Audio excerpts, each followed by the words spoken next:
So I've been waiting for a response from Hoyoverse regarding the recent controversy, and, no surprise, they're radio silent. I heard some news that on the CN side of things, they issued some notice on increasing rewards and working on their communication, but that was a lie. I didn't see anything from Hoyoverse on my Twitter feed, so I won't keep my fingers crossed. To make things worse, this has sparked so many fights in the community amongst ourselves. Literally, everything about Genshin Impact and Hoyoverse as a whole is so chaotic and hectic right now. Content creators are waging war on one another, people are throwing in so many differing opinions. It is truly a civil war amongst ourselves, and this is all caused by Hoyoverse. It really makes you wonder what type of company Hoyoverse will strive to be. A company that listens to the feedback from their dedicated players, or a company that only works towards censoring their dedicated players and working towards a model of bringing in new players. Now, I've come to some realizations regarding Hoyoverse's approach towards quality of life, and it's kind of disgusting when you dig deeper into it. We have been getting a stream of quality of life updates since 4.0, but are they really convenient for us? Think about it. Do we, as endgame players or even players who slightly know what they're doing, need the option to lock good artifacts?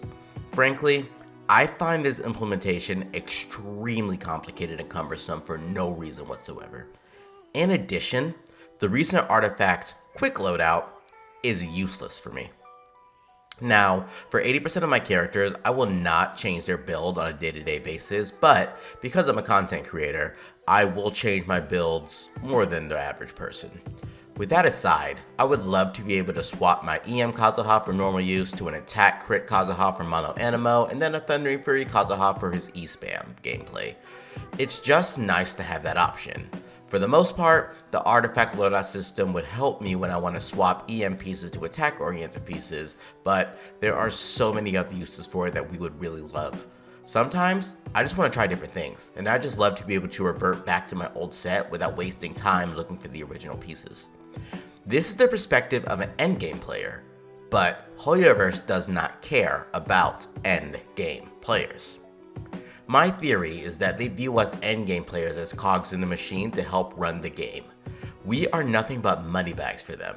As harsh as it sounds, it's been proven time and time again as when we ask for feedback to make the game simpler for those who have been playing for over 2 years, it gets ignored. Why wouldn't you add another endgame content so that the endgame players can use the characters that they spent so much time building to their fullest potential? Let's put that question on hold and flip the switch.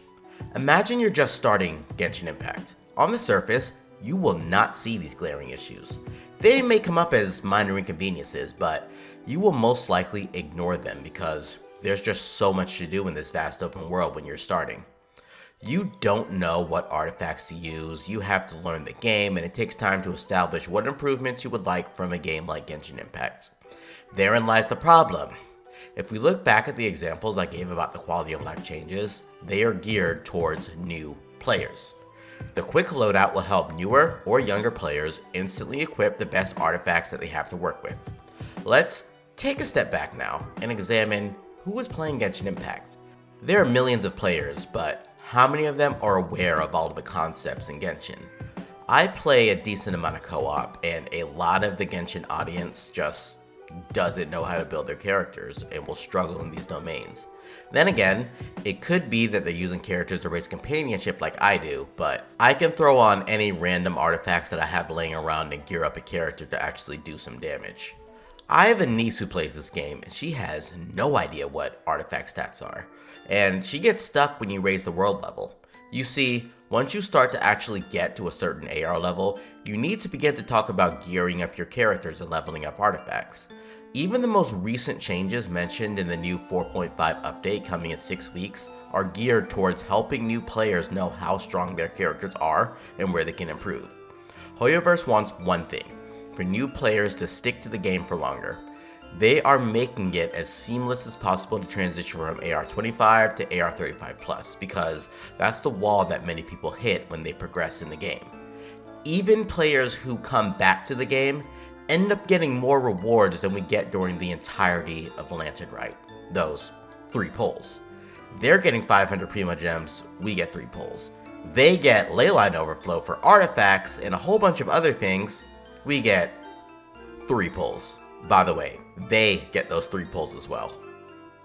If you're a casual player who's not on YouTube, Reddit, or anything regarded to Genshin Impact guides and content, and you've never played a similar RPG game about gearing up characters, and suddenly, you're now taking 20 minutes to beat an Ice Flower in Mondstadt, well, that's just annoying. If you don't have friends who play the game or no one to teach you these concepts, then you just quit. Easy as that. You don't really care about resin, you don't even log in daily to use your resin, and you don't really care about being efficient. You just play the game because it's cool, and now it's frustrating you. So why would you continue to play it? These quality of life changes are not made for us players who want it. They are made to keep newer players attached to the game, to bridge the gap between casual and hardcore gamers. It's a sad truth, but Hoyoverse has decided to say screw the people who will and always will play the game, and let's make newer players addicted instead. I didn't want to believe this, but the more I examine who benefits from these random quality of life changes, it's the newer players who don't play the game who benefit the most from these changes. Encounter points so you don't have to log in for just the commissions and spend more time exploring and playing the game. All of the artifact changes so you can quickly and effortlessly assign artifacts that were sitting in your inventory to your roster so you can kill the next world boss. This is the approach to running the game. Hoyo has abandoned us, and it's disgusting. Despite the massive hits they get from social media, if they decide to actually do what they should do, they will acknowledge that us endgame players actually have a point. A solid point that they're going to have to do something about. If they ignore us, they will lose like the respect of 10% of their players. And frankly, that's a small price to pay for them. Because when it comes down to it, we love Genshin Impact and we want our waifus. Besides, what will you play besides Genshin Impact? I did make a video discussing just that, so check it out up here. I wouldn't be surprised if down the line when Withering Waves releases, they actually start to consider what we've been wanting for so long. The Dia situation really reminded me of that. With how much feedback they received in-game and how much flame they got on social media regarding Dia, they did not even acknowledge that we existed. There was no problem. We were ignored, and worst of all, that's what they wanted. Now, only a small fraction of people who have the same energy about Dia in the beginning still speak about her today, me being one of them. And Fontaine is here, Dia is forgotten, it's just really sad when you think about it. People will still spend money on this game, and people will continue to play Genshin Impact, especially newer players. Hoyoverse is a billion-dollar company. They do not care about this boycott that we have. With that being said, don't cave in. Maybe when they see that their bottom dollar is a lot lower than it was last year, they'll realize the problems that they made. The only way to actually make a significant difference is for literally half the player base to just stop playing completely. Or at least half the players to stop spending money on the game and completely stop. No Welkin, no Battle Pass, absolutely nothing. I wish I had some motivational words to say here, but that's the reality of the situation.